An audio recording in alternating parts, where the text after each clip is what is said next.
and welcome back to Yuri Studio and welcome back to YuriCon 2023. Today we are starting our Yuri is Their Job track with three amazing translators who translate your favorite Yuri manga.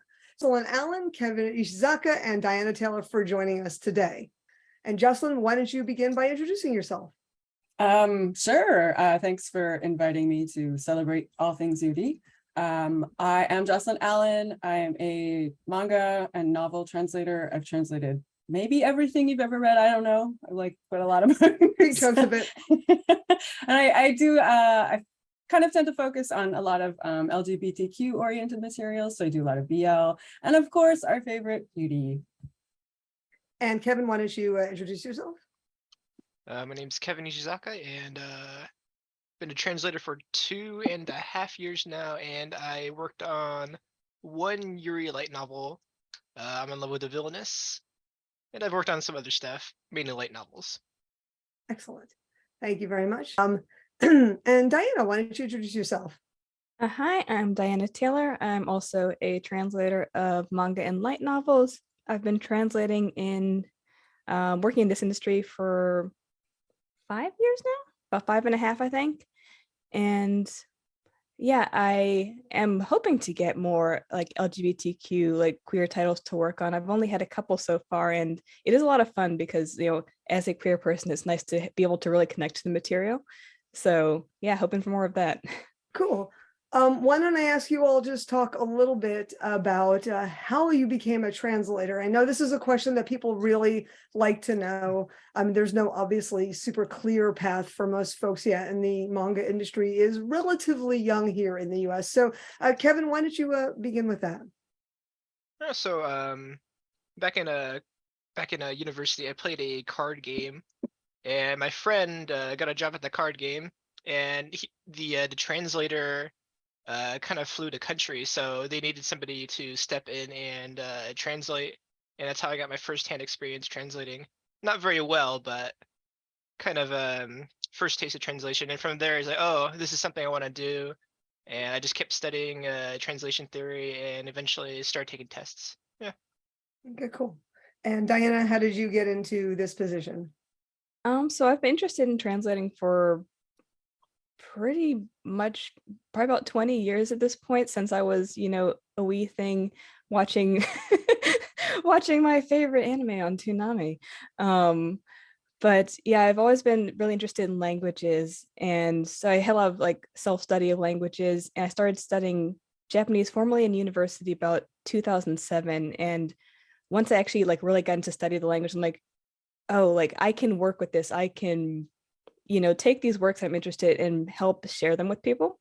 And so just I kept working on that as a hobby. I've, you know, worked in the forbidden circles we don't talk about.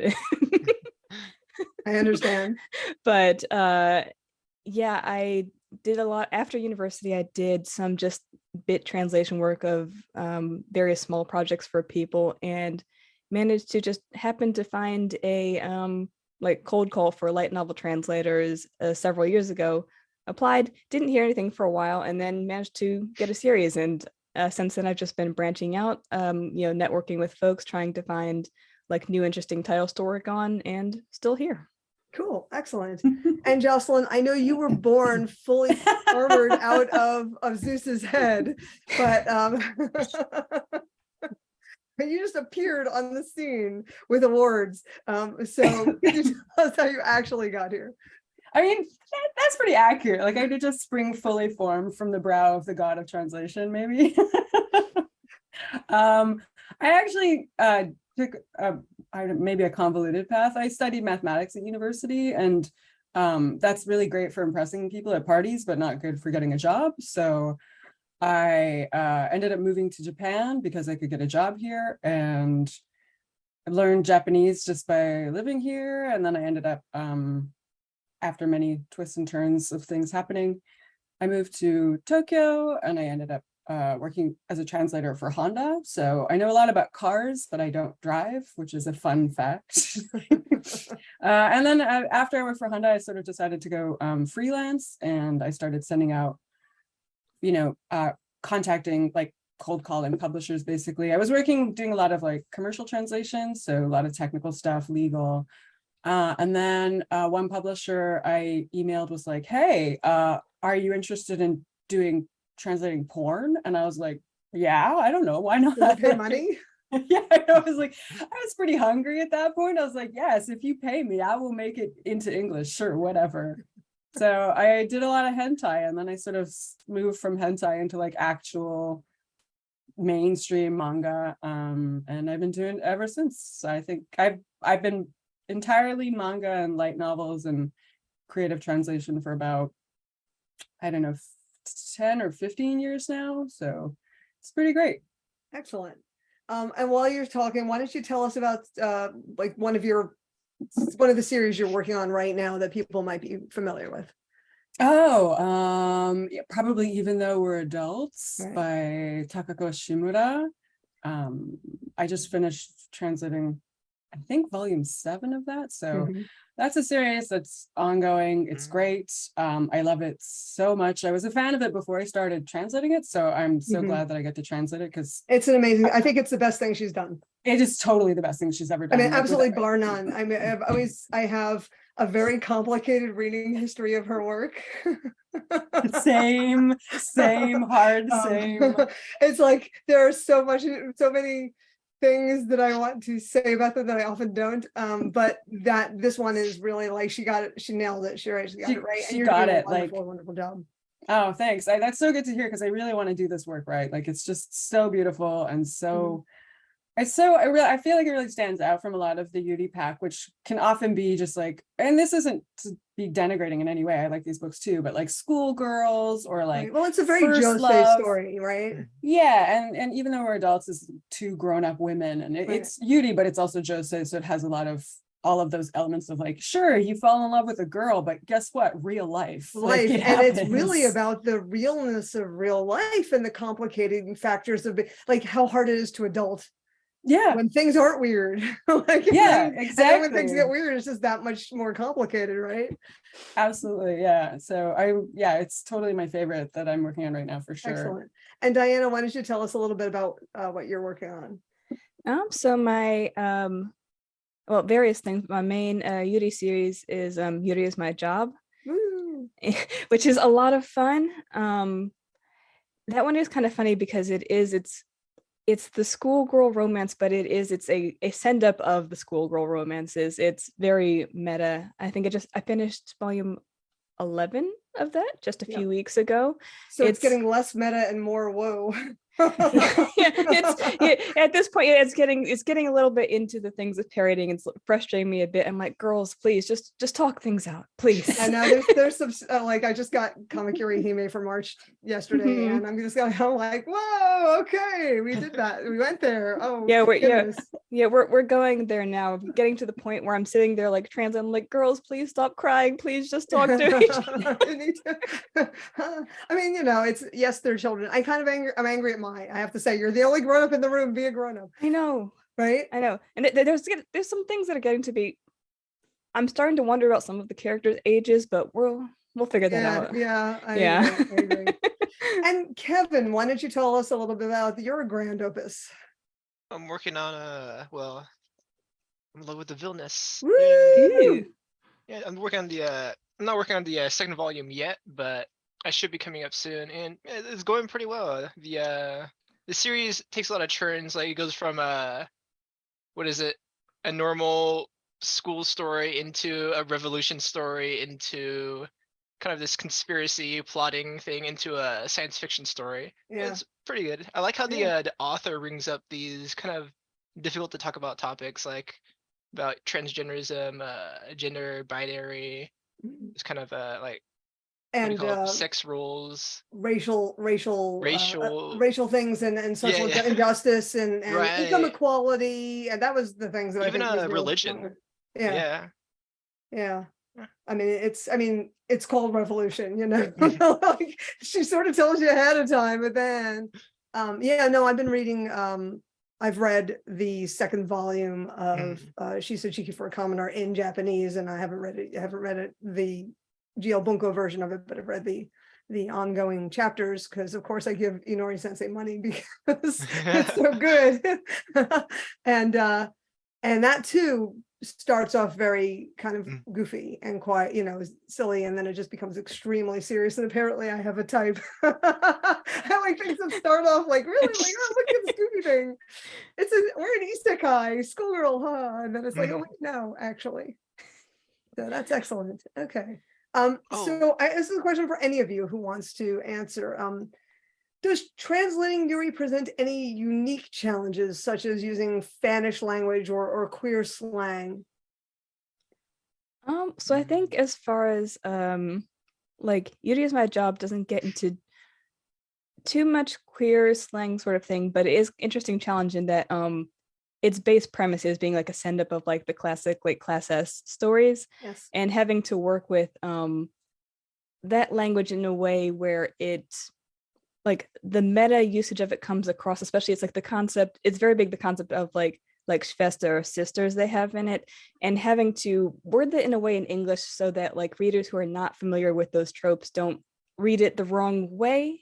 Because Right. like yeah, the idea of sisterhood in these kind of stories is very much like, you know, the close friendship romantic thing, but Yeah. The platonic romance. yeah, platonic romance basically. And yeah, having to get work that in such a way that readers who are newer to the genre, etc., like kind of can connect with those tropes without thinking, oh, this is something very strange.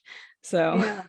I was talking to Verena Mazur, who translates the same series into German, mhm, because if fans are familiar with those tropes, they're often familiar with them through Maria Samagamituru. mhm, Maria Watches Over Us, and that uses French as its other language, right? So it's so sur as mhm. sisters, but in Yuri Is My Job, we switch over to German. So as not to, I'm sure, impact copyright in any way whatsoever. Exactly. It's very different. It's Schwester. It's There's not Schwester. Marimite. It's don't worry Right, about right. it. And so I was asking her, what's it like to translate German into German? How do you make that foreign enough, Mhm, because you're translating essentially two languages, but you have to keep the German to some extent mhm. so that it has still that other foreignness of not being English, not being Japanese, being German, right? Yeah, and while still getting across like it's the specific otherness of like the ideal of like the European mission school, etc. Right. Exactly. All right. And Kevin, do you find anything that's challenging? You've got one that's pretty heavy on the LGBTQ plus representation. So have you found right. that challenging at all? There hasn't actually been like any Yuri fanish kind of words in the series that I Oh, can there's some remember. Otome game. There are Otome game, yes. Yeah, there's There are Otome a lot game of Otome language. game tropes. Yeah. There are when it gets into more like heavy discussion topics, like there are some like vocabulary that's like very off the beaten path, like gender binary system, or some other topics like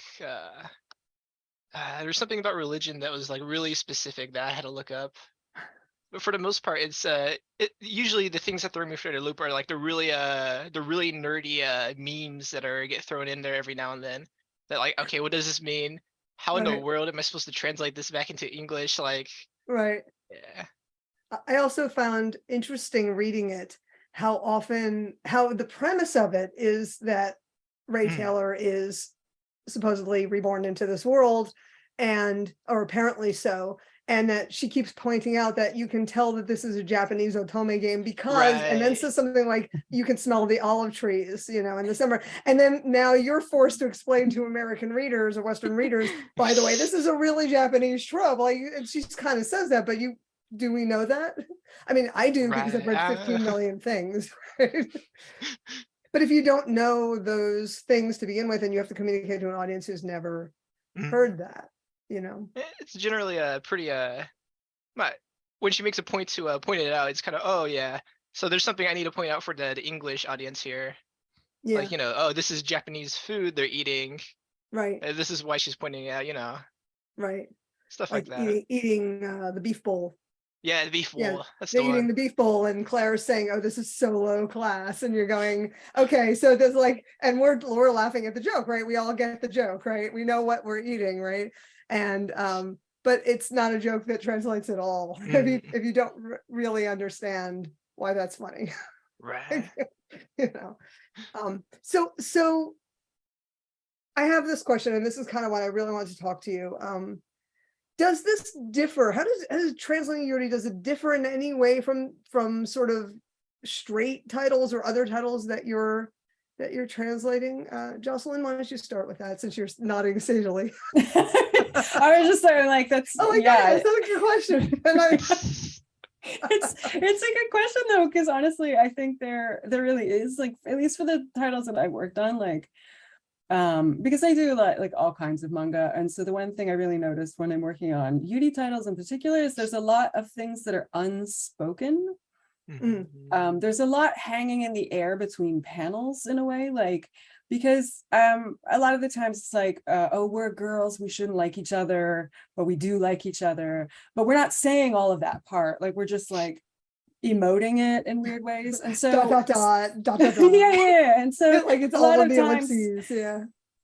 a lot of times you really have to be careful with the language, like when you're translating, so as not to say too much, Sure. like not to put words in their mouths that they're not actually saying, which can be really hard. Like if you know, like a lot of Japanese will just be like, oh, are dakedo, like, and are is just like that, like Right. this.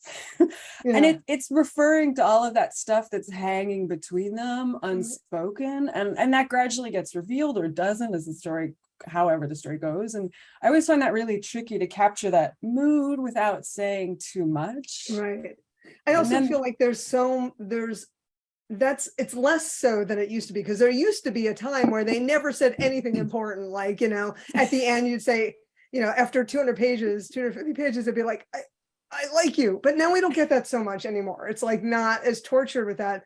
But then you have something like Even Though We're Adults, in which, wow, a lot is never said. Wow, a lot, because it's Right? grown-ups, and they're, you know, when you're a grown-up, you don't have those conversations all the time, and sometimes you really want to and you can't. And when things are falling apart on various levels, sometimes all you can do is just think it really hard at yourself. Yeah, and I think it's totally in that, in Even Though We're Adults, that comes up all the time. Like I'm constantly like, oh, don't say too much. Oh, keep it, pull it, balance. And there's tons of internal monologue. Like there's page and page of it. I love those pages where they're just black. There's nothing there. I'm like, okay, I get that Shimura Sensei's probably just cheating. I always, whenever I get to the black pages, I'm like, someone's on a deadline crunch. Like, she's just like, I don't have time to draw the backgrounds. Just So put black, some words. it's a in. monologue. It's an interior monologue. But that is, yeah, that's a really good point, that you've got so much that's got to be left unsaid, and maybe we think it to ourselves, but you know what? As adults, we often don't even give ourselves time to think it out, you know? Yeah, and I think that's what's happening in that series. And even in a series that's more like straightforward, like young, like Kase-san and Yamada, there's still a lot that Kase and Yamada aren't saying to each other, but they're saying to themselves. But again, it's not spoken, it's just kind of in the air. And so there's always like that, choose words wisely. And also like gender words are a big problem, like, because a lot of times there's like I don't want to say big reveal, but a kind of a moment of like, oh, the person I'm in love with is a woman, you know. And so all of this time they're not mentioning it. Like there's a scene in Even Though We're Adults where, like, right near the beginning, I think it's like in maybe volume 2, where Wataru, the husband of one of the women in the couple, is talking to Ayano's younger sister, and he's saying like, yeah, Ayano cheated on me. And he's not mentioning who, he's just like, go and see for yourself. Like the person works at this restaurant, why don't you go and see? And so the whole conversation they're having, it's not revealed that the person Ayano cheated with is a woman. And it can't be revealed because that comes at the restaurant when the younger sister meets her, and there's a big moment of shock as she realizes. And it's like, oh, okay, have a whole conversation in English about a third person without using a gender pronoun. And Wataru, the husband, is not the kind of guy who uses they, them on a comfortable basis. No, he wouldn't, totally not. No, he would not be like, oh, Ayano was cheating with them. Like he's just not the kind of guy to say that. With a person, with someone. and Wataru is actually, and just for the audience sake, if you haven't read it, and you should be reading it, Wataru is not a bad guy. No, Like, no, he's you know, not he's that actually a bad. decent guy. He just wants, you know, he just had an idea of what his life was going to be like, and this wasn't it. And I really sympathize with him. And I think that's a really critical piece of that manga, right? That you sympathize with this guy until you You don't. but then sympathize you- with all of them in the book. I think Yeah. like all of the characters they're flawed in different ways. Like you can criticize all of them for not acting the way like you would act or whatever, but they're all just trying to figure this out. Like it's just this giant mess that none of them asked for, Right. and Right. they just want to get through it. And so it's very relatable in that way. Like as It's as a grown up, you're like, oh yeah, no, I've totally been I in this totally, situation. it's every Monday morning, right? So Diana, is there a particular thing that you found challenging in Yuri's My Job? I think not specifically, again, like compared to other manga, it doesn't really have its specific difficulties other than, as I mentioned before, just like working those tropes that are very Right. specific to the genre. Because like every series that like I do work on, there are certain things that they assume the audience is pulling from, and each one has its own kind of how you communicate that to, you know, a Western audience. Sure. And I think actually less with Yuri Is My Job, but I also worked on a few volumes of If I Could Reach You, Right. which is, you know, what Joss was saying about having like that kind of, that has a lot more of that kind of unspoken tension That to the is panels. basically lives in that unspoken tension. Yeah, it's pretty much that's all that's there. That's all there's there. Yeah. Yeah. And yeah, it is against the same thing of like manga in general, and especially like you, they tend to pull from tropes that to like uninitiated readers are, they seem strange at first, like if you don't know like how these tropes are like conveying the characters, etc. And so it's just, yeah, finding ways to like not over localize in such a way that you are erasing that voice from the series, but bringing in a way that audiences can potentially connect with it if they're not as familiar with what's like going on with those kind of emotions, how they're expressed, etc. Oh, and do you feel that that's any different? Is there anything unique about that for Yuri that there isn't for some of your other work? Or is it just a little different I thing, think but it's the same? I think it's just its own different flavor. Because a lot of the the main books I end up working on are like isekai thing, and they have their own whole set of different tropes. Like Kevin was mentioning, all of the memes. I've Yeah. done some very strange Google searches on some of those to find some very obscure content that I've already forgotten.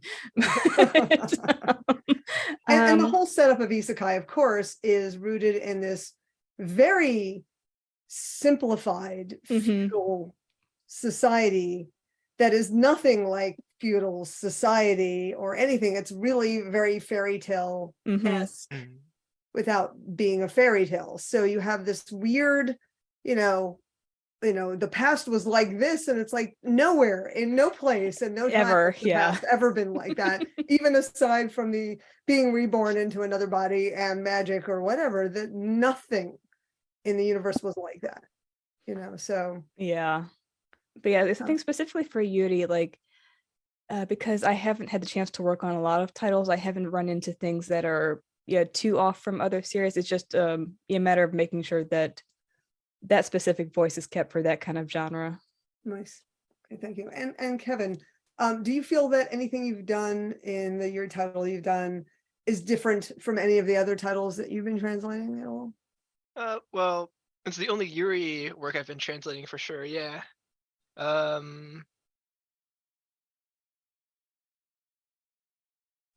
It's pretty but it requires its own knowledge, but it doesn't really draw on tropes as much. Like Jocelyn mentioned how there's sometimes in Yuri there's the kind of unspoken tension thing. The main character Ray doesn't leave anything unspoken about her affections, so there's not a whole lot of kind of translating around something that needs to be done.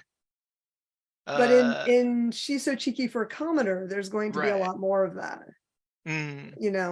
Right. Because we're focusing on from Claire's point of view for one thing, and also a lot of the background characters are getting forwarded, and I think there'll be some other parts of that will be interesting. But yeah, Ray is pretty much, I'm going to explore it all out and just say everything I'm thinking, like whatever I'm thinking. Okay, great, cool. So speaking specifically about the works we're talking about, Yuri's My Job, and even though we're adults and I don't know what the villain is there ever one particularly challenging scene or piece or anything that really sort of threw you for a loop, like a meme or something? Oh, me? Anything? Yes, there's a Oh, kid. yeah, there's just one recurring meme where a really obscure manga is referenced. The big adventures of Dai no Daiboken, Right. and it's so apparently it's kind of like a cult classic in Japan. Right. And I see on Twitter it gets memed a lot. Like I see like manga panels, and then people use that as like reaction images. But I've never heard of it, and there's no real information online about it. So it's very hard to find out what the author is trying to meme. Like very very obscure kind of targeted humor. But Nice. you can see that that kind of like the kind of like Ray. She's a nerd in her own right. The author, you know. Yeah. Yeah, and you do get that sense as she's talking about, as she's having Ray talk, you think this is a person who lives an otaku life, you know, this is a Right. person who's been in it, right? And that does make for obscure references. I know when I've written my own stories, I throw in stuff that's literally to make me laugh. Nobody else. So Diana, do you have any particularly challenging piece or interesting piece of, since you've been up to 11 volumes, anything specifically that you feel really stood out as something that stood out in your mind? I think as far as like challenging, nothing like, thankfully with Yuri Is My Job has not been too much of things that throw me for a loop. There's been a lot of just well, working the German into sentences in general. And it's not a challenging thing. I have occasionally I like stream while I'm working a bit just to like hang out with folks. And one of my friends who was hanging out with me while I was working on one of the volumes now has like a running joke with me because it was one of the characters' birthdays and they're doing an event in the cafe. And in the background of the cafe, there's about 50 to 60 very tiny little happy birthday signs. And so they're like in Japanese and German. So it's all these like Sanjobi Omedetou and then these little Geburtstag. And I'm just like, I started just ranting about like, okay, birthday sign, birthday sign. and just talking about how bad I felt for the letter. And they lettered all those birthday signs. So kudos. Wow. Actually, the thing that I have a mystery in the series. I don't know if you've read my reviews of it at all, but there's a mystery in this series. There's one customer who's named. So you have this cafe, the idea is a concept cafe, and all these people come in, and there's literally one customer who is actually named and given a face and clothing. Everybody else for the first couple volumes is like, you know, just sort of just generic people. And then as it goes on, they get faces and stuff. And when it was running in Comic Yurihi magazine, I was like, these better be women in the customers. But this one customer comes in twice and is named. Oh God, I don't even remember them. Yeah, you did. You named her. But she has like a teeny little like in between panel. It's like, you know, a teeny little slice. And I'm like, who is this person? And why does she get a name? I don't know. That's a very good question.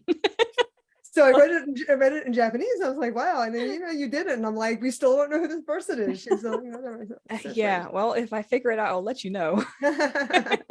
That's great. You know, just ask casually, who is this person? Why do they get a name and clothes and stuff? You know, because especially the first few ones, it's like generic persons. You know, and they could be anybody, and eventually they get, you know, hair and some clothes, but mostly in the back it's just like persons. Yeah, it has been interesting. Yeah, with like the customers that show up in the cafe, it's like because they are drawn very ambiguously, and so like personally, while I'm working, I always wonder, okay, like some of them obviously are meant to be women, some of them it's not clear. Like, does this cafe specifically like advertise to women? It's not. I'm not sure.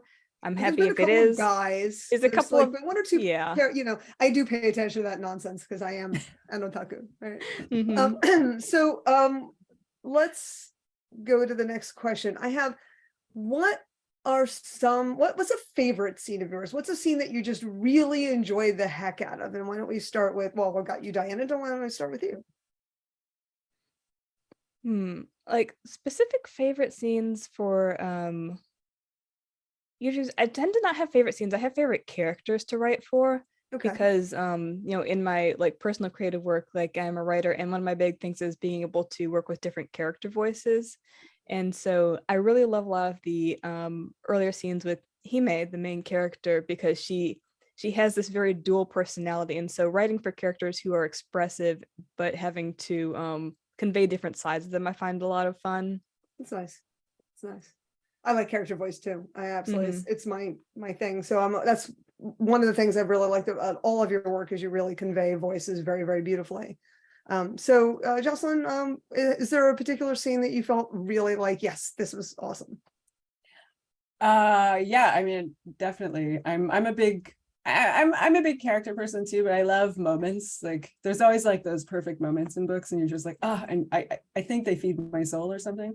There's one in Even Though We're Adults 7 that I just finished, where Akari's friend, like former lover, Mhm. Akane forces Akari to call Ayano when Akari's like being all junior high school, like, oh, is she my girlfriend? I don't know. And she's kind of flailing at Akane, and Akane's like, give me your phone. And she takes the phone and she calls Ayano, and she holds the phone up to Akari. And then you hear Ayano's voice coming through the phone being like, Akari-san, and hello. And Akari's like, oh crap. And she picks up the phone. And there's this moment where she's like, really formal, and she's like, I would like to ask you or tell you once again that I like you. And Ayano on the other end just like blushes, and she's like, thank you so much, I like you too. And it's like the cutest moment. It's so sweet. And I was like, I love you both, you better love each other.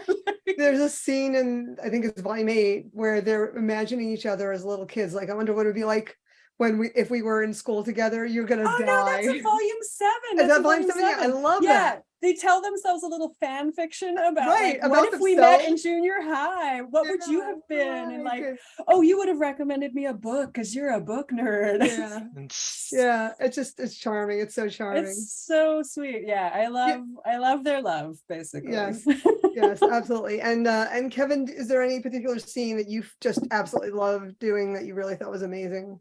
yeah, I like the scene. I like all the scene with the children involved, but I particularly like the one where in volume 3 where they have to work through the problems with one of the daughters not kind of being able to do all the things she might want to do or something like that.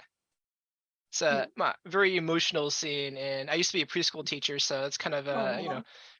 children are kind of like especially when they start crying, it's kind of very emotional for me.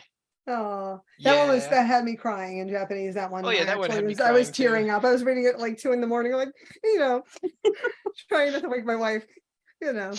Yeah, no, that was a great one. That's a great scene. There's a lot of those in this in I'm in Love with the Villainess, where you're reading along and you're like, oh my crap, I'm crying.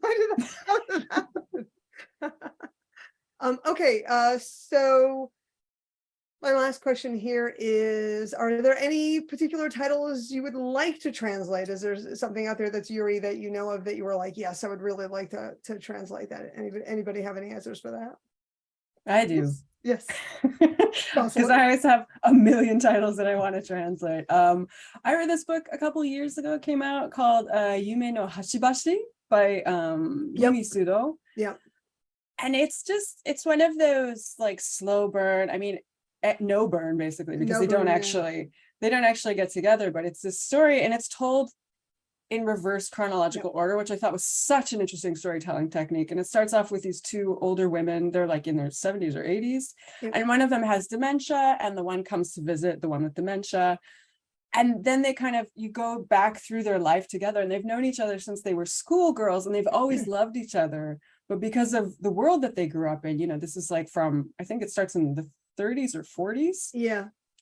And so you see all these time periods where they just couldn't be together, even though one of them was like, I'm brave enough, I'm willing to give up society and just be with you. And the other one's like, I can't be that strong, and it's the just art like, in that one is fantastic. oh, it's so good. So good. Like there's a bit where the woman who has dementia, she just steps out of the house and it's the shoes. And I was devastated. I'm like, oh my God, these are old women's shoes. Like I would be wearing those shoes. So like, that's it. Totally. Yeah. I totally know the moment you're talking about. And it's just Yeah. like, I've read it a few times since I read it the first time. And every time I'm just like, the storytelling is so powerful. The art is just, like you said, magnificent. And it's such a unique story too. Like I you love just things don't that are see. nonlinear too. I'm a big Yeah, fan like of that. I love the slowing things down. non-linearity of it. I love that we get to see older women on the page, Mhm. which is another rarity. We don't usually Have you see read older Hana women. Monogatari by Schwinn? No, but it's on my list. Absolutely must. You will love it. Love it. It is about an elderly woman whose husband died. And now she's got to figure out what she wants out of life, and her walking around town, which she didn't do very much. Her husband was very needy and very clingy. And so she didn't really get to go out and do anything. She sees another woman around her age and kind of gets a little crush. And that woman opens up her life. And it's very tied into the Hana Monogatari stories by Yoshino Buko. So highly recommended if you like senior Yuri stories. Is Yeah, Hana I Monogatari by like Schwinn. just stuff that's like more off the beaten path kind of. That sounds like totally up my alley. I'll Yeah. check it out. You can find it Yay. on Comic Walker, for the record, and that's free and safe and legal. So in Japanese. Kevin, is there anything out there that Yuri that you think you want to review translate? Yeah, I'm pretty sure it already has a English translation. I haven't actually checked since I read the series, but it's a I can't remember the title. This is me. This is The me. title has I'm like, nothing to do with the oh, actual wow. series, but it's Ame Yoru no Oh, Tsuki, yes, yeah, yes. Moon on Rainy Nights. Yeah, Amayo no Ski. It's coming out from Kodansha Oh, Mm. this year. It's fantastic. So what do you love about it? I know what I like about it.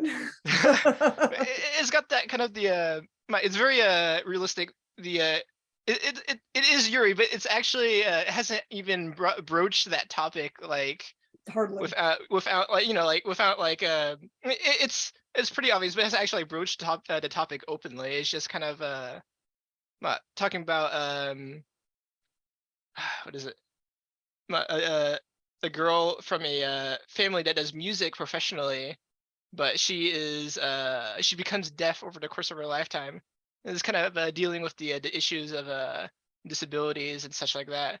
While her new friend, the main character, has a really big crush on her, but she's dealing with the kind of the whole do I tell her I have a crush on her, or is she going to be like mad at me for like taking advantage of the fact that she's deaf to kind of be her friend or stuff like that.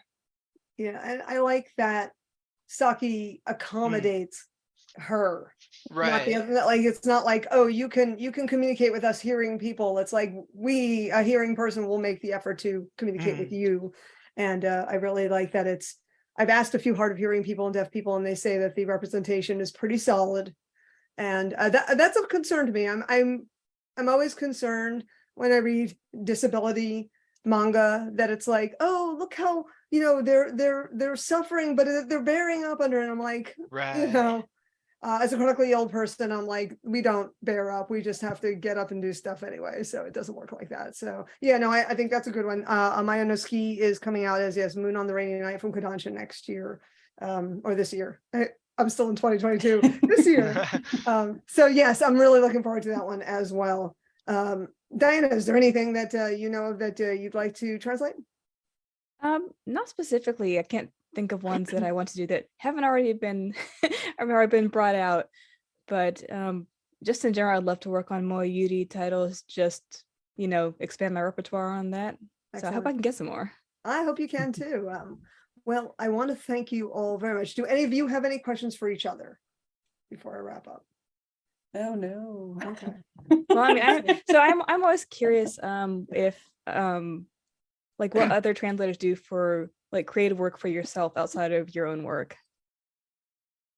I wish I had time to do things outside of my own work. What is this word outside? Yes, the non-work. What is that? A time when no translate.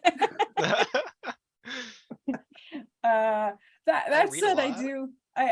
Yeah, I'm a reader, but I do embroidery. Like I tell stories with thread, which is very Oh, nice.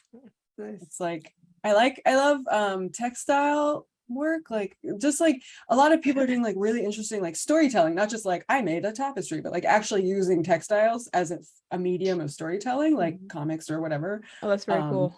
So I'm very into that and I want to get better at it, but again, time, no time. And how about you, Kevin? I read.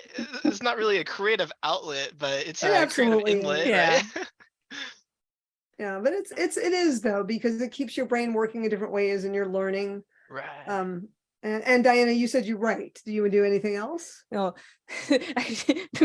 I don't write as much anymore because I'm working so much. Is like once you've been, writing a few thousand words a day for work, the word brain shuts off. Oh, But gosh. I also do like music casually, like I sing. My one big hobby is, well, my two hobbies are I play Dungeons and Dragons a lot. And I started streaming video games basically as a way to make myself have fun because I'm working so much. I figure if I schedule myself to have fun and then I'm committing to it, now I have to have fun. Like this is how you know that you're an adult. You have to schedule your fun time. Yes, yes. My gosh. Absolutely. Absolutely. Today, I am going to take an hour and go watch an anime, like that kind of thing, which I did before we were talking. I'm like, I'm taking an hour watching 2 episodes of an anime. Yeah, Every I used to time. do is like, okay, I have half an hour for lunch break. I'll watch one new episode of something, and that is what I will do today. Yes, absolutely. Absolutely. Anybody else have any other questions? I want to know what everyone's favorite manga of all time is. The Oh, hardest excellent question. The hardest question on the planet. Yeah. Do, do, do. Like we have to choose just one. Putting the screws on. Well, Jocelyn, just- what's yours? I don't have one. I just want Oh. recommendations for what to No. read next. I recommend a light novel instead. Sure. Okay, yeah, just bring it. Spice and Wolf has been very good. Yeah, I'm up to like volume 20 now. I'm still enjoying it. I actually got my dad to read it, and he's all the way up to volume 10, Wow. which is amazing to me because he doesn't like engage with anime or manga or anything like that. So it's got like very broad appeal, just being about like mercantilism and yeah, just mercantilism, I suppose. Yeah. Nice. Excellent. And how about you, Diana? Yeah, I'm trying to think if I have a specific favorite manga. And I don't know that I do, but I also do have favorite light novel series, which is Kino no Tabi, Mhm. which that's also Classic. it's not Yuri, but if I could pick one thing to translate, I would love to translate the novels. Like give my left toe if somebody could let me translate those, even though they'll never get licensed because there's so many of them and there's not the popularity anymore. But I'm like, Right. one day. Okay. Yeah, I don't do favorites, but I have one favorite manga, which is Gunjo. Oh, I I knew think you were that gonna is- say that. Yeah, it's the most amazing thing I've ever read. So yes. So I want to thank you all. Thank you so much for making time. This is incredible.